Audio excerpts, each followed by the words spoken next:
అమ్మలక్కల ముచ్చట్లు. తిన్నావా లచ్చా? తిన్నక్క, నువ్వు తిన్నావా? ఏ కూర లేదే, నీ దగ్గర ఏమన్నా కూర ఉంటే నచ్చిన.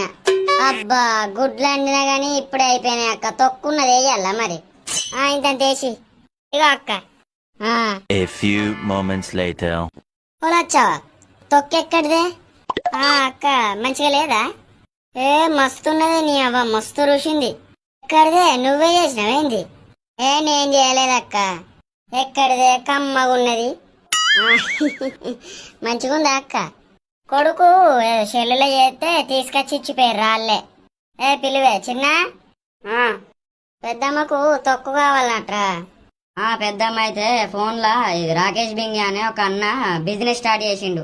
అన్ని పచ్చళ్ళు ఉంటాయి, మామిడికాయ, టమాటా, కాకరకాయ, చికెన్ పచ్చడి కూడా ఉంటది. అవునా?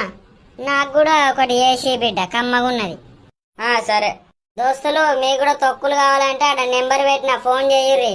అబ్బా దాన్ని చూడంగానే కమ్మటి ఆశ నచ్చింది. కూరలే పనికి రావు దాని మీదికి. కార్తీక దీపం గురించి అమ్మలక్కలు బి లైక్. ఓలచ్చావా, దీపక్క సీరియల్ మళ్ళీ వస్తుందట కదనే? అవునట, పోసావా మళ్ళీ వస్తుందట. ఏ టైంకు పెడతాడో ఏమో ఆడు. పగటీలు అయితే మంచిగా ఎక్కడోడక్కడ పోతాడు, నిమ్మలంగా కూర్చొని చూడొచ్చు. ఎన్ని రోజులైతే దీపక్కని చూడక. ఇంకా డాక్టర్ బాబు ఎంత మంచి ముచ్చట చెప్పి రేపొద్దుగా లేచుడుతోటే కడుపు సల్లగుండే. ఇటువంటి సీరియల్ మళ్ళీ వస్తుందో రాదా అనుకున్నా, మళ్ళీ పెట్టిండు. నా పానం అంతా సీరియల్కే కొట్టుకుంటాంది, దీపక్క సీరియల్ కు. అప్పుడు దీపక్క సీరియల్ అయిపోయినాక నాకు 6 రోజులు ఇంకెందుకు తమ్ముడు, మన ఛానల్ ని ఇప్పుడే సబ్స్క్రైబ్ చేసేసుకోండి మరి.